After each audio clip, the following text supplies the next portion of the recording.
Tudo bem, deixa eu só pegar meu café, porque sem café a gente não funciona. Vamos ver como é que ficou e aí a gente começa. Palavras. Palavras.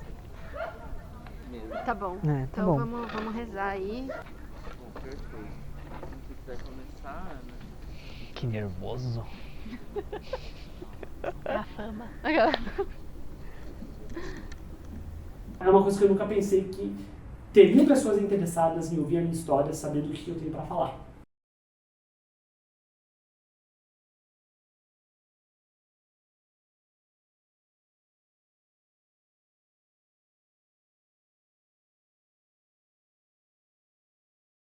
Tá, meu nome completo, que eu já não gosto muito de usar o meu nome completo, eu sempre fico com o primeiro sobrenome, é Gabriele Weber Martins. O Martins eu não uso já há muito tempo, né, desde que eu tive que escolher qual que era a minha assinatura científica.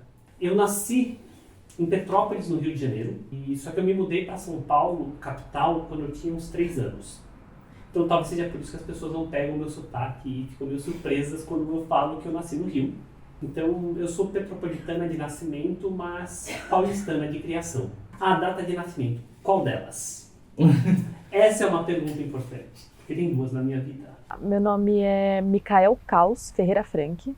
Eu nasci em Bragança Paulista, no interior de São Paulo. Eu nasci em 20 de 6 de 2003, então eu tenho 19 aninhos. Vai de primeiro. Tá bom. Meu nome é Ana Júlia M. Silva. Eu nasci em São Roque, que é uma cidade do interior, né, do estado de São Paulo, mas eu vivi minha vida inteira em Alumínio, então não vivi em São Roque. E eu nasci no dia 26/8 de 2002. Meu nome é Vitor Eijara Shirota.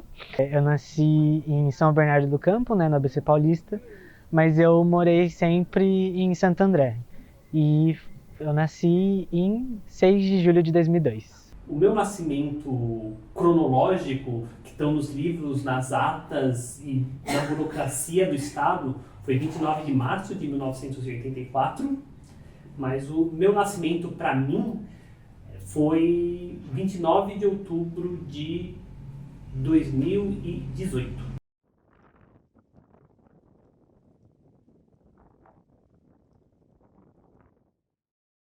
Queria perguntar pra vocês aqui agora qual a primeira coisa que vem em mente quando se fala nesse assunto. Ai, me vem estresse em mente. Cotas para mim são reparação histórica, é você resolver um problema que a gente não tem tempo para resolver. E não é não ter tempo por falta de vontade, apesar de que existe uma falta de vontade dos meios de resolver os problemas no cerne, mas as pessoas que precisam desse problema resolvido não podem esperar. Cotas trans poderia ser, tipo, uma coisa muito simples, porque a gente já passou outras cotas. Poderia ser um bagulho de permanência, de existência, de resistência, mas não é, porque a gente não consegue se sentir seguro aqui dentro. Passar cotas agora é complexo, e aí a gente tem que ainda lidar com o fato de que eles não querem nem pautar isso dentro do congresso de graduação. A gente teve que ir atrás de um abaixo-assinado no conselho de graduação, com todas as assinaturas de conselhistas, porque eles falaram que se não fosse assim, a gente não ia nem conseguir pautar isso. A gente levou isso, eles falaram, agora a gente pode pensar em pautar cotas trans. Então, tipo, eles estão pensando em começar a falar sobre isso. Enquanto isso é extremamente urgente.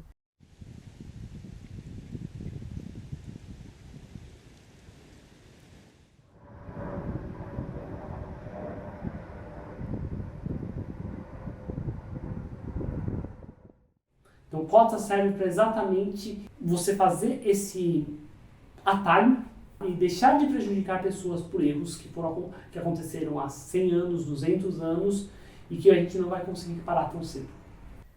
Porque as pessoas elas não levam em conta que tem pessoas morrendo agora. Tem pessoas trans morrendo agora. E elas não estarem dentro da universidade pode ser mais um dos fatores por elas estarem morrendo. E elas não estão na universidade porque elas não têm cotas. Elas não estão na universidade porque elas não têm bolsa aqui dentro. Elas não estão na universidade porque não tem processo de extensão pensando em pessoas trans. Você pegar uma pessoa que se fudeu por vários motivos e dar uma oportunidade de mitigar o dano que ela já sofreu, abrindo outros horizontes. Cotas trans é pensar o sistema para pessoas trans. A USP, ela se vende enquanto a casa da diversidade, né? No início do ano teve o... Bem-vindo. Todos, como é que é? Bem-vindes, bem-vindas, bem-vindos, e ai, adoramos todos. E é uma mentira, assim, sem medidas. A USP finge que ela tem algum tipo de avanço em relação a isso, mas ela não tem. Tá muito longe, atrelada a pessoas trans, atreladas a pessoas trans não binárias, que utilizam de pronome neutro, então, minha Nossa Senhora. E vai ser muito fácil para a universidade colocar bem-vindes no começo do ano, mas vai ser muito difícil para manter essas pessoas vivas no restante do ano. Não é do interesse da USP, assim. Trabalho agora com responsabilidade social, que é tipo, pessoas trans são pessoas, mulheres são pessoas, pessoas com deficiência são pessoas. Eu queria estar brincando, mas é quase exatamente isso no trabalho. O meu primeiro sonho de infância relacionado ao que eu quero ser quando crescer, eu sempre respondia que eu queria ser músico. Era sempre isso. E aí falava, não, sonho de criança, beleza. E aí quando eu comecei a levar isso a sério, as pessoas acharam meio estranho. Aí depois eu quis fazer artes cênicas.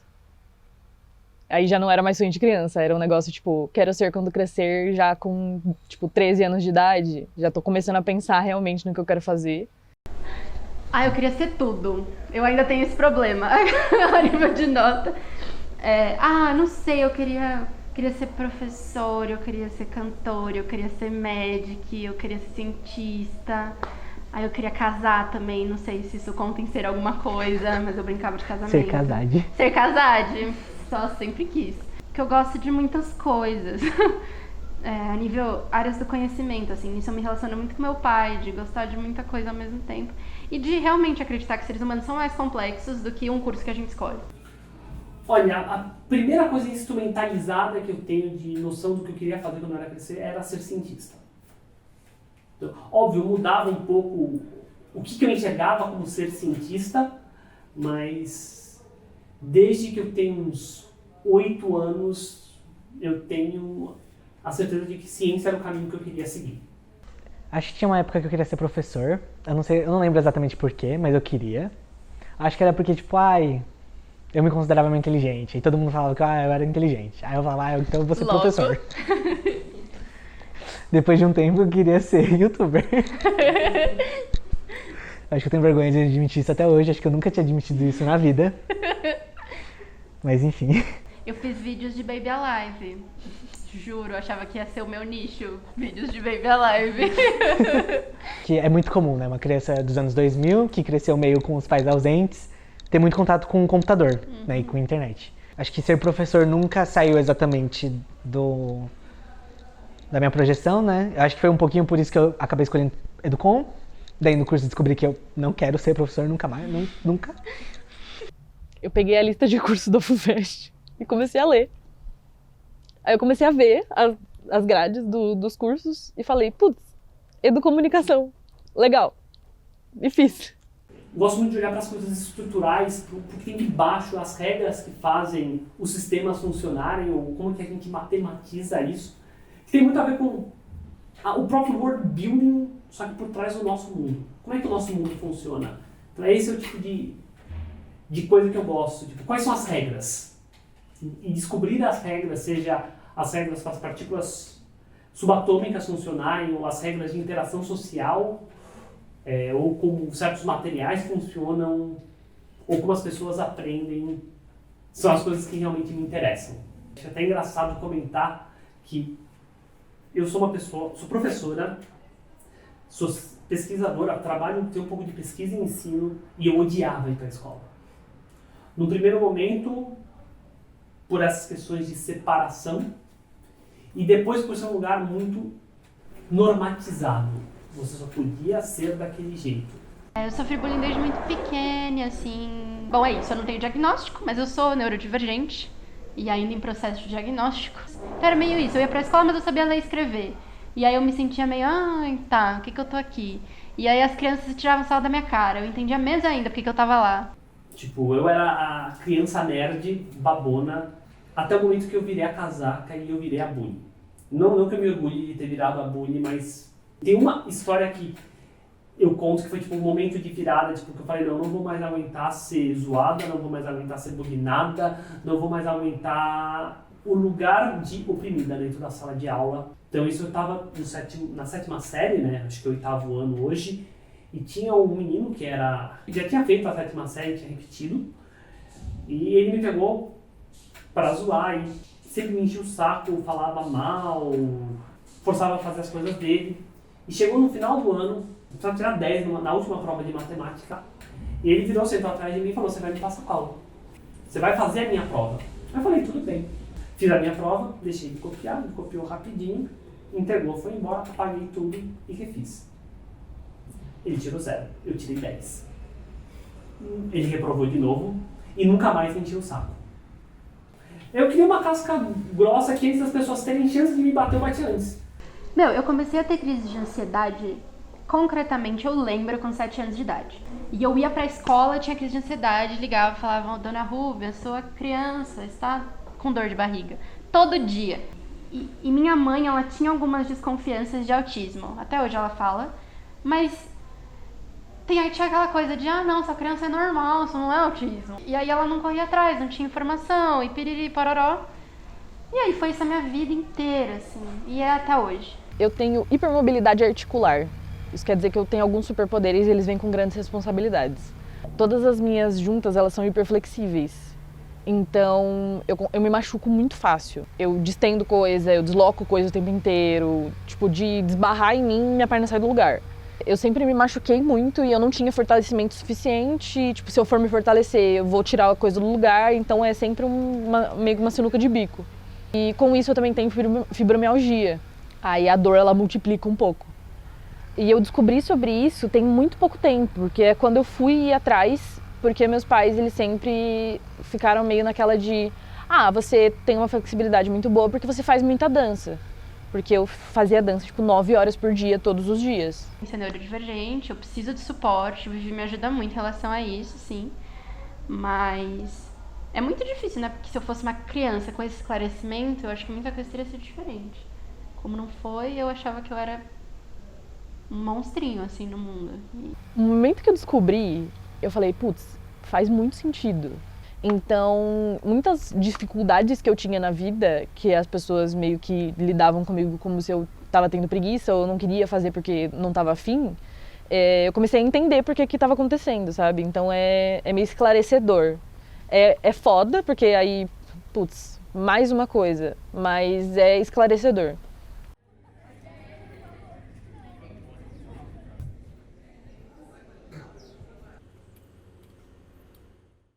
Teve um sonho que me marcou bastante, que foi o sonho da cadeira. Deve ser estranho, né? Tipo, o sonho da cadeira, o que você quer dizer? Eu tava no processo da minha transição e pensando como lidar com a situação de contar para os meus pais. Tava num ambiente hipotético que tinha 2 cadeiras, uma cadeira rosa toda ornamentada, toda cheia dos frufru. Eu queria sentar naquela cadeira. E eu lembro do meu pai aparecendo no sonho e falando, não, essa cadeira aqui não é pra você não. Você tem que sentar naquela cadeira ali, que era tipo um banquinho de madeira todo tosco e todo desconfortável e super estéril. Hoje eu percebo, né? Fui criada pra fazer o que os meus pais queriam. Eu fui criada pra ser funcionária, pra ser responsável, pra resolver os problemas deles a despeito dos meus. E eu custei muito para perceber isso. Muito porque eu queria ser aceita, eu queria ser amada, eu queria que eles se sentissem orgulhosos de mim. Eu só fui realmente me dar conta de quão tóxico era o nosso relacionamento na época da minha transição. Em parte, da forma que a reação dos meus pais à minha transição foi. Minha mãe surtou, de um jeito que eu não achei nem um pouco saudável. Meu pai surtou um pouco menos, e em parte segurou o surto da minha mãe. Acho que todo mundo na minha família é meio distante um do outro, a gente também é muito familiar ao mesmo tempo. Não sei, eu acho é estranho e é difícil, né? Acho que hoje em dia eu já me acostumei, né? Porque é isso, foi a minha vida inteira assim. Eu acho que de vez em quando vem uma tristeza que é meio... Só que não é exatamente uma vontade de ser mais próximo deles, mas é mais tipo uma sensação de nostalgia do que eu gostaria que tivesse sido quando era mais novo. Eu sempre gostei muito de brincar de boneca, mas eu era a pessoa que, tipo, fazia assassinatos com as bonecas, jogava o carro nas bonecas, esse tipo de brincadeira de boneca. E aí eu roubava o Max Steel do meu irmão pra fazer os assassinatos. Minha mãe sempre foi muito coruja. Eu sempre tinha aquele negócio de, não, mas essa pessoa faz bem pra você. Mas essa pessoa é uma má influência. E eu era má influência, então. Mas ela não precisava saber disso. E nesse processo eu comecei a perceber que eu precisava matar os meus pais. Precisava matar meus pais para poder enxergar meus pais como pessoas reais, fugir dessa idealização que eu tinha. E quem sabe, dependendo de como eles reagissem, retomar uma relação com eles. Logo que eu transicionei, eu mantive uns 6 meses de contato. E aí, quando eles vieram para cá, a gente viajou junto. E nessa viagem eu falei, olha, eu preciso cortar vocês da minha vida, porque a nossa relação não tá boa. E não entre em contato comigo, a não ser por alguma emergência. Eu vou ficar um tempo sozinha. Quando eu me sentir pronta, eu vou falar, a porta está aberta pra gente voltar, ou pra gente reconstruir a nossa relação. E eu fiquei uns 2, 3 anos nesse processo de terapia, de entender meu lugar na família, entender a minha relação com os meus pais, me entender, sem a tutela deles, sem os desejos deles pra me colocar, pra me guiar, ouvindo só o que eu queria, como eu queria e o que me fazia bem, sem ter que agradar ninguém. Do ano passado que eu entrei em contato com os meus pais e falei, olha, eu acho que eu tô bem, eu passei por esse processo, se vocês quiserem fazer parte da minha vida, as portas estão abertas.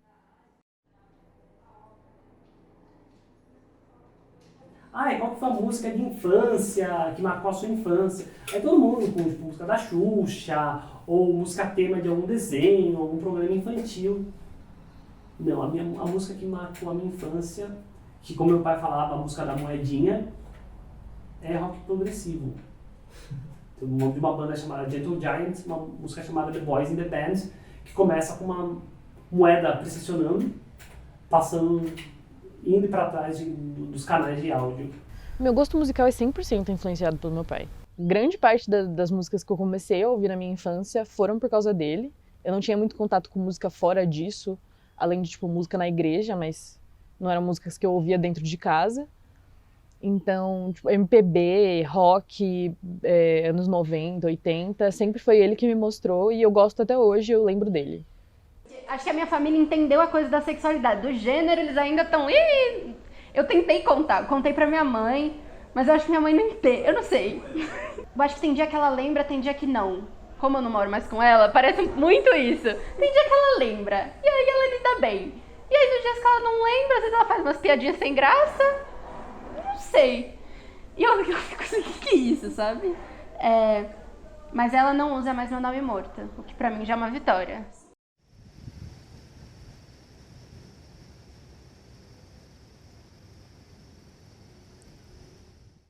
A USP, ela escolhe matar corpos dissidentes todos os dias, assim. E quando você é uma pessoa trans não binária que utiliza de pronome neutro, a coisa fica muito pior. Meus professores demoraram muito tempo para entender qual era o meu nome. Tinha professor que se negava a usar meu nome até o fim do semestre, assim. E é muito difícil, porque a gente, por exemplo, eu estou num curso da área das artes, e nas artes existe essa ideia de que os professores vão ser mais progressistas, quando na verdade é lá mesmo que eles não são. E eu acho que muito é porque eles podem se esconder dentro dessa máscara, assim, de tipo, não, eu sou tão artista, não, eu sou muito avançado, e aí eles falam a coisa mais absurda possível. E você chega a se questionando com, será que eu tô entendendo isso da forma como é mesmo? Ou será que eu tô vendo as coisas de forma distorcida? Chega num nível de, tipo, acho que tanto pra racismo quanto pra questões de gênero, pra mim, é num patamar similar no quesito de, será que eu tô vendo isso em tudo mesmo? Esse problema tá em tudo mesmo? Ou eu tô ficando, ou algo não tá certo na minha cabeça? Me lembrou de uma coisa que tem a ver com isso. Apesar de existir essa decepção atrelada a ser uma pessoa trans quando a gente entra, existe uma pré-decepção também, porque a FUVEST Nossa. não deixa mudar o nome. Então, se você se inscreveu há 20 anos atrás, com qualquer nome que seja, não importa se você atualizou seu nome ou, enfim, vai ser o seu primeiro nome. O que faz com que muitas pessoas trans não prestem a FUVEST, porque tá com o nome morto. Os e-mails que você recebe, né? Falando, tipo, precisa fazer matrícula, não sei o quê, precisa fazer...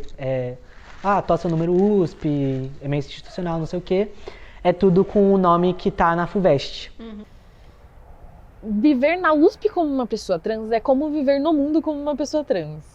É estar o tempo inteiro em alerta.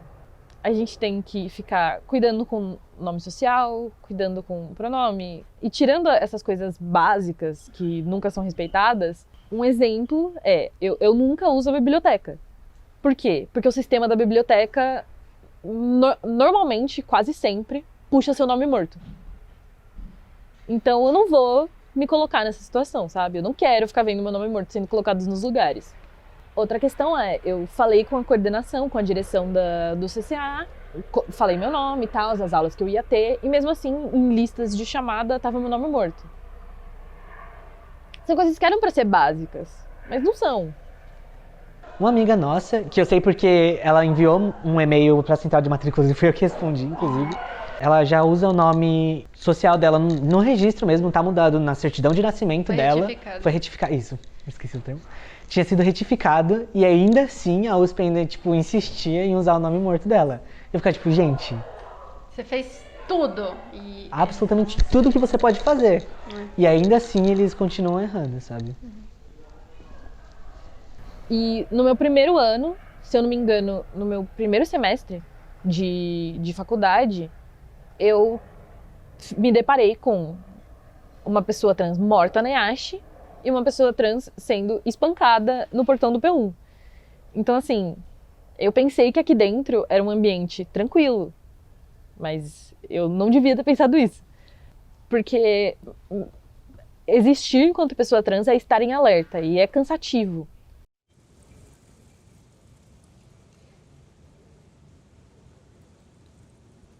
Eu não sei, pra mim chega a beirar o ridículo, o nível... todo mundo fica a melhor universidade da América Latina, piriri pororó. E aí a gente percebe que existem grupos de pessoas, que são as chamadas minorias sociais, que, não estão sobrevivendo nessa faculdade. Então, melhor pra quem? Melhor universidade da América Latina pra quem? Não sei, pra mim eu questiono um pouco, assim. Porque qualquer iniciativa trans que a gente chama não cola quase ninguém, cola só as pessoas trans que vão ser afetadas diretamente por isso. Então é mais uma questão de a gente se auto-organiza, a gente tem coletivas intratrans, a gente tá tentando sobreviver aqui dentro, da mesma forma que a gente tenta sobreviver lá fora, só que aqui dentro a gente não se enxerga. Lá fora a gente ainda tem figuras, a gente tem pessoas que a gente pode olhar e falar, putz, essa pessoa fez tal coisa, eu acho que eu vou seguir por esse caminho. Aqui dentro tem o quê? 2 acadêmicas, e uma delas convidada, e não tem um homem trans acadêmico. Como que eu vou me enxergar enquanto acadêmico quando não tem um acadêmico aqui dentro que eu posso me enxergar nele? Então, a vivência como pessoa trans dentro da USP, ela é apagada até pra gente.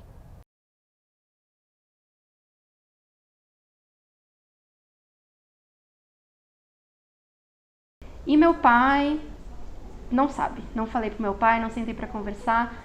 Depois do divórcio dos meus pais eu convivi menos com ele, então acho que é mais difícil contar pra ele, assim. E também, mas eu acho que isso principalmente, eu sou uma pessoa trans não binária que tenho essa identidade de gênero que mano, foge mesmo, assim, dos dois espectros do binário. E eu sinto que explicar isso pro meu pai vai ser uma parada, assim, porque minha mãe... Ela é professora de adolescente, acho que ela entende um pouco mais, ela já teve aluno que era uma pessoa trans não binária também. Então acho que ela tem uma vivência um pouquinho maior. Meu pai, eu não sei como é que eu vou sentar pra explicar isso. Ao mesmo tempo que eu sinto que quando eu sentar pra explicar isso pra ele, eu vou chegar com uma bomba de informação. Tipo, porque é sempre o que eu faço. Sempre que eu tenho que explicar com meu pai, eu já chego, nossa, uma palestra, aí eu falo tudo, ele fala, e acaba, assim. Então... que por medo dele questionar alguma coisa e eu quebrar, acho que é um pouco isso, assim, emocionalmente. Eu tava falando hoje com o Vivi, inclusive, em relação a isso, assim, de quanto mais eu me assumo como eu sou, mais eu vou me distanciando de determinadas camadas da minha família, assim, é difícil. Mas é o que é, assim. Vale mais a pena a minha sobrevivência do que ficar tentando ter relação com gente que não preza nem por isso, sabe? Eu fui pra igreja com até os meus 15, se eu não me engano. Eu sou péssimo com data. Mas foi quando eu comecei a cortar o cabelo e descolorir, que aí me expulsaram da igreja. Tipo, eu ia 3 vezes por semana na igreja. Eu cantava de sexta, de domingo de manhã e domingo de noite. Então eu ajudava praticamente todos os dias. Tipo, eu ia muito na igreja. E aí eu comecei a me vestir do jeito que eu queria e cortar o cabelo e descolorir. E aí o padre veio pra mim e falou, então, tem umas senhorinhas que não estão gostando da sua postura. Eu falei, quê? Aí a gente bateu esse papo e o padre gostava muito de mim. Ele ainda gosta, ele ainda conversa comigo. E aí a questão foi mais, tipo, o que a gente faz, o que eu faço, o que eu respondo pra elas. E aí a gente teve que entender o que estava acontecendo, ficar nesse meio de campo. E aí, um pouco tempo depois, fizeram uma limpa no grupo de canto, em que só me tiraram. E aí, tipo, porque você faz muito tempo que você não vem. E eu tinha ido no final de semana último, assim, sabe? Eu tinha por volta... E olha essa frase, eu tinha por volta de 10 a 12 anos. Eu não sei quantos anos eu tinha quando tudo aconteceu. O termo que as testemunhas de Jeová usam para a expulsão da igreja é desassociação. Então eu vou usar esse termo. Vai ir lá um líder religioso declarar em uma das reuniões religiosas que tal membro da igreja foi desassociado. E como que você é desassociado? Você tem que cometer um pecado na visão deles. E você tem que meio que prestar contas em um tribunal deles lá, e aí eles escolhem se você vai continuar ou não dentro da religião. E se você for desassociado, eles basicamente te tratam como se você tivesse morrido. Então ninguém de dentro da religião pode falar com você. Minha mãe foi desassociada, até hoje eu não sei porquê. O que eu penso é que ela questionou a autoridade de alguém que tecnicamente tinha sido escolhido pelo Espírito Santo. E aí não pode questionar a autoridade. Porque ela foi conseguindo mais poder. E quanto mais cargo minha mãe subia, mais ela perguntava das coisas. Elas achavam que tinha algumas coisas que eram injustas. E aí, daí pra frente, eu só lembro dos meus pais deixando de dormir no mesmo quarto. E falando muito pouco um com o outro. E... enfim.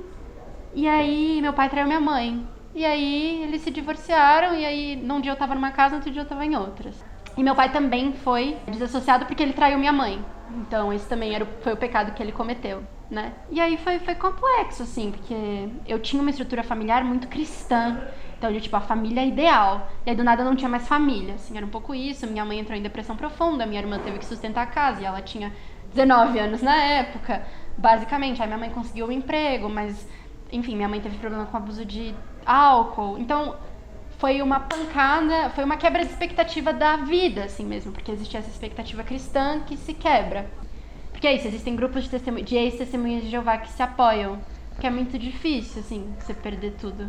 E aí, pra manter essa galera viva, porque senão...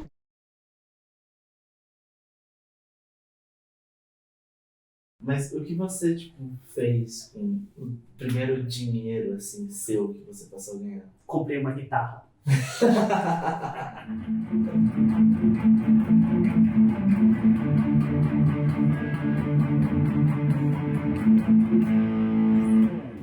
Eu toco guitarra desde que eu tenho uns 15 anos. Não de uma maneira muito regular, por alguns períodos, em outros períodos praticando 1 hora por dia. Hoje está um pouco mais quando sobra tempo. E quando sobra tempo eu me dedico ao meu projeto musical. Em breve eu quero começar a gravar as músicas que eu escrevi. Então eu tenho umas 4 ou 5 músicas. Agora só preciso ter tempo para gravar do jeito que eu quero. E tenho mais umas 30 ou 40 músicas, que tem pedaços que precisam ser finalizadas. A grande maior parte dessas aí está faltando escrever a letra. Eu acho que dançar. Isso acompanhou a minha vida desde de pequena. Eu fiz 13 anos de dança. E eu com 19 anos, então é muito ano de dança. Eu fiz dança desde os 2 aninhos, então eu sempre gostava muito de dançar. Eu ficava esperando a hora da aula acabar para poder ir fazer dança. E música é o meu espaço seguro. Ainda mais quando eu estou muito cansada, às vezes eu ligo a guitarra e fico só batendo, fazendo qualquer punhetagem melódica lá e reseta. É como se eu desligasse meu cérebro defragmentasse e eu conseguisse funcionar normalmente. Fazer balé salvou minha vida e destruiu minha vida.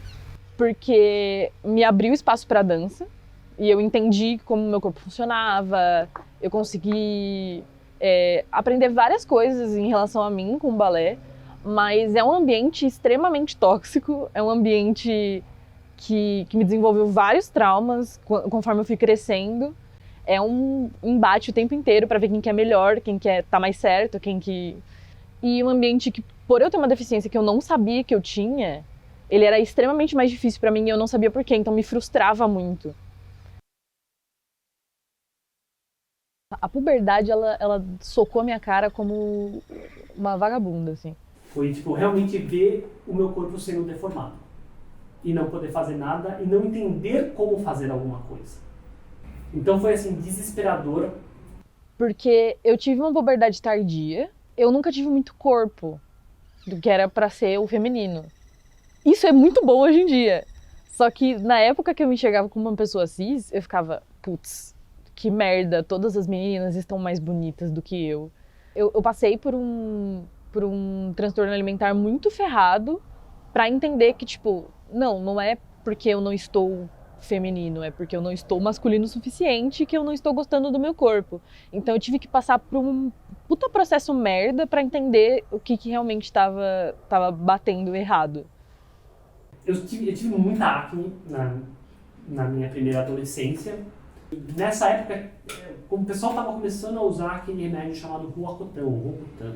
Eu não sei de onde eu tirei essa fantasia, mas que esse remédio, se eu tomasse, eu ia me transformar numa menina.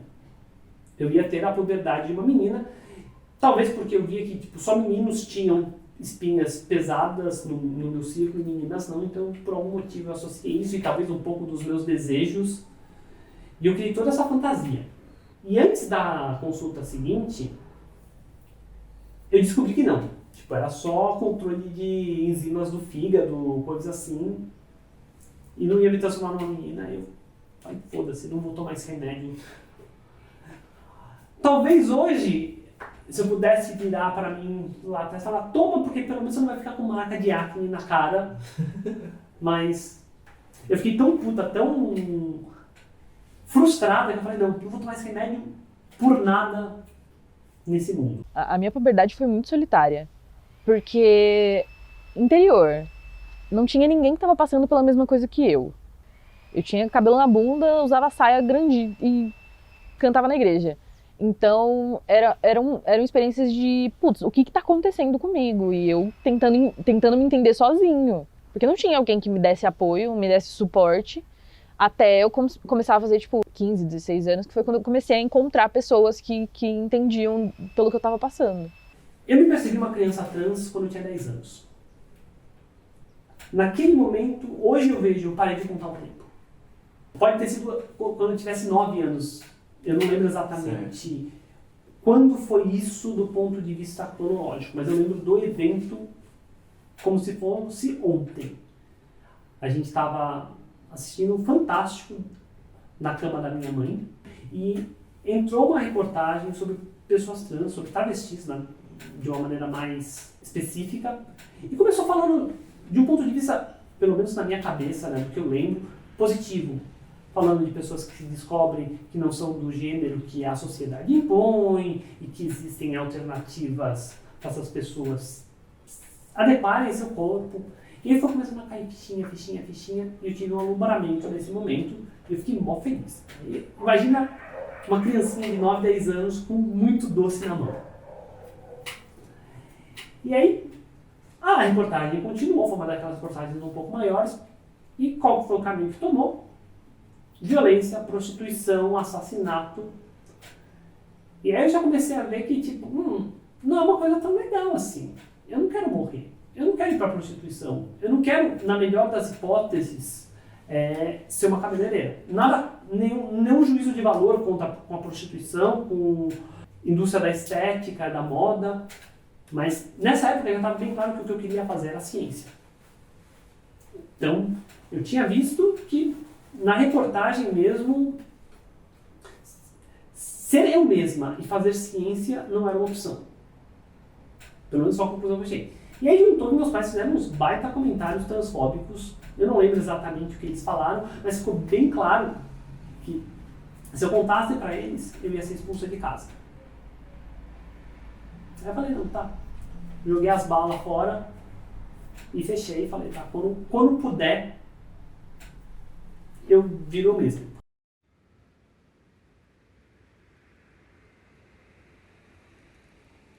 É decepcionante. Ser uma pessoa trans dentro da Universidade de São Paulo é horrível, assim, porque é isso. Eu queria desenvolver ciência e eu tenho que descobrir formas de sobreviver, assim. Né?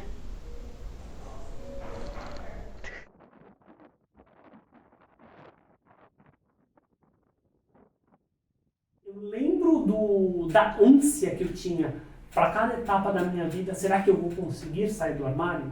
Então, eu sabia que quando eu estava na escola não ia dar certo, mas eu tinha esperança, tá? E quando eu for para a universidade, será que eu consigo?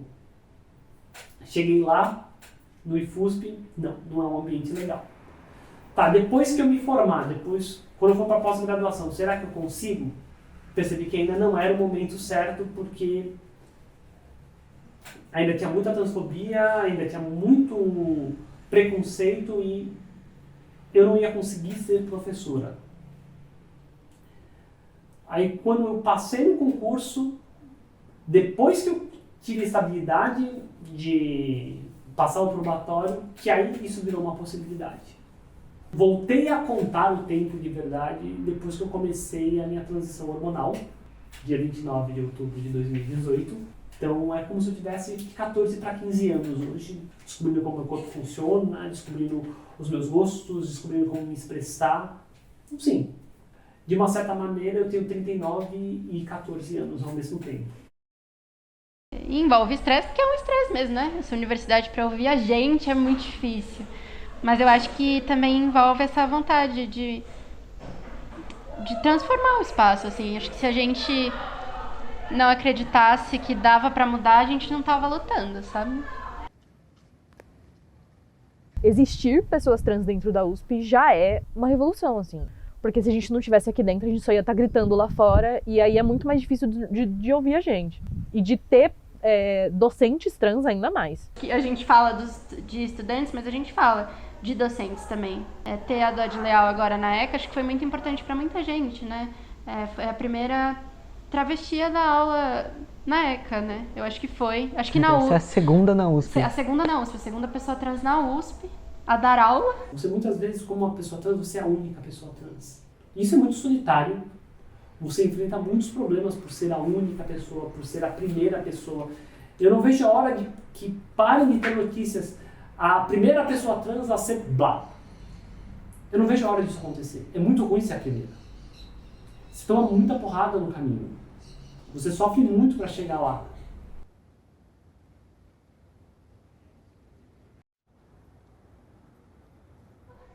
E, foi importante pra muita gente. Muita gente estava muito feliz, compartilhando e tal, e piriri. E eu acho que a gente merecia mais momentos de felicidade, assim, que a gente não tem. Às vezes, o que eu queria só era simplesmente existir.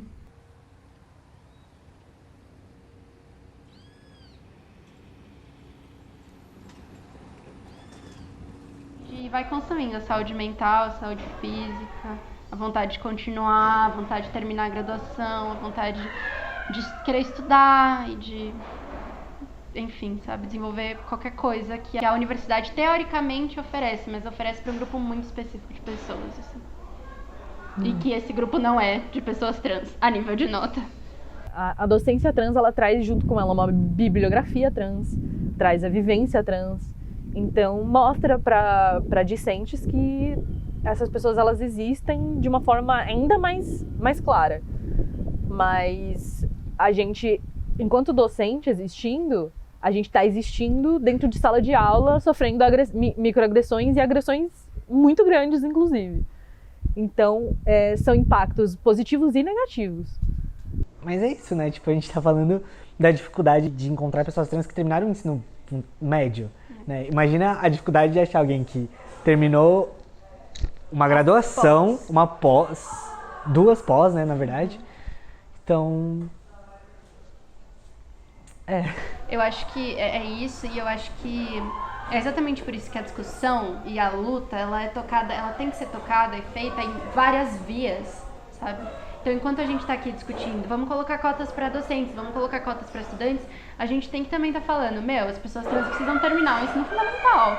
E essas lutas, elas têm que ser tocadas juntas, porque essas coisas, elas vêm da estrutura, que é o capitalismo. Então, enquanto a gente não lida nisso no macro e analisa todos os problemas, tipo, vamos resolver tudo junto e tudo num mecanismo só, a coisa vai ficar aos pouquinhos, aí supra uma coisa ali, falta outra coisa lá, e a gente não chega a uma conclusão mais efetiva, né?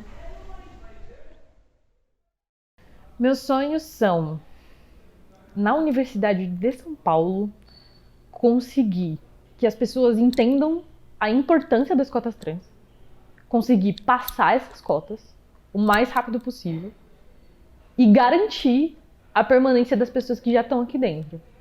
Tipo, eu não aguento mais pensar que em algum dia uma pessoa no CRUSP pode acordar sem água, sabe? Eu não aguento mais pensar que algum dia uma pessoa aqui dentro pode ser ameaçada de morte. Eu não aguento mais receber ameaça de atentado e a universidade não fazer nada sobre isso. Então é mais uma questão de a existência das pessoas aqui dentro. Eu quero que as pessoas elas existam aqui dentro sem ter medo. E que os espaços, principalmente espaços estudantis, sejam para todas as pessoas, da forma que sempre foi pensado para ser. Eu quero ver corpas trans na minha turma. Quando chegarem na minha turma, que é uma turma que são turmas de engenharia, um curso bem elitizado, um interior bem conservador, eu acho que eu posso afirmar que existem outros cursos numa proporção legal. Eu quero poder não trabalhar aos fins de semana e sem peso na consciência, porque eu ainda sinto bastante pressão, um produtivismo acadêmico muito grande dentro da USP. Eu queria uma universidade que fosse mais humana nesse sentido, que permitisse a gente viver mais a universidade do que trabalhar loucamente com um produtivismo que é impensado e desnecessário e prejudicial para a própria ciência. Ai, nossa, dá vontade de chorar, eu acho, um pouco, assim. Acho que eu queria a USP cheia de pessoas como eu e de pessoas do lugar de onde eu vim e da classe que eu pertenço, que é a classe trabalhadora. Eu queria essa faculdade sendo utilizada exclusivamente pro bem do Brasil, pro bem do povo, assim, sabe? Nossa, é muito ridículo isso. Eu não queria que tivesse aluno sem água no CRUSP, gente. Eu acho que meus sonhos para a USP eles variam entre o básico e o máximo, que é não ter mais vestibular e essa universidade estar de portas abertas e com muros caídos e a comunidade ao redor poder acessar, assim. E ela ser pública de verdade, porque a USP não é pública. A USP ela foi feita para os filhos da elite e ela ainda é dos filhos da elite. Eu acho que vai meio nesse sentido também, que eu sonho pra USP, né? Acho que vai soar meio clichê isso, mas eu acho que é meio tipo que ela fosse uma universidade do povo pro povo, né? Que todo mundo que quisesse entrar na USP pudesse entrar e que a gente tivesse, sei lá, tipo, o máximo de gente possível que coubesse nessa universidade. Porque cabe gente. Que, nossa senhora, quanto de gente cabe aqui. Que ela servisse realmente aos interesses do povo também, ao invés de, tipo, servir aos interesses do setor privado, que infelizmente é isso que significa, né? A gente ter um laboratório da Samsung dentro dessa universidade, né? Enquanto tem um muro e um portão e 50 mil policiais impedindo que a galera da São Remo entre dentro dessa universidade, né? Eu acho que é isso. Eu acho que ao mesmo tempo que soa como se fosse o máximo que a gente quer para a universidade, eu acho que é o básico também, né? Uma universidade pública pública para as pessoas. Mas se a gente for pensar, pessoalmente eu ainda tô conseguindo me dedicar um pouco à minha música. Criei no começo do ano um canal no YouTube. Tá meio capenga, tá indo devagar. Transgressoras do sistema, sistema com C. Que por enquanto só tô colocando covers que eu faço metalizados de música pop e música rock, e o rockzinho mesmo. Tem 2 lá, tem 2 faixas. E tem todas as músicas que eu escrevi e que eu estou escrevendo e que eu preciso gravar, mas tá faltando tempo. E assim que der, eu quero investir um pouco mais de tempo nisso, porque é uma coisa que me diverte, me relaxa. E quem sabe, se sobrar ainda tempo, eu quero escrever o meu sistema de RPG, o meu cenário. Mas é isso daí, ainda é sonhar demais ter tempo para isso tudo. Hoje eu estudo muito, trabalho muito, luto muito e levanto todo dia pra continuar lutando.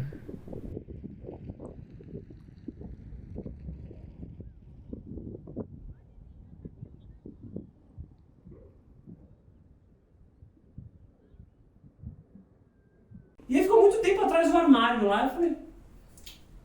isso é uma peça perfeita de decoração. O Fábio é o homem da casa. E aí ficou aí. Interessante. Aí, por exemplo, no Natal, a gente decora o Fábio de Natal. A gente coloca um gorrinho de Papai Noel nele.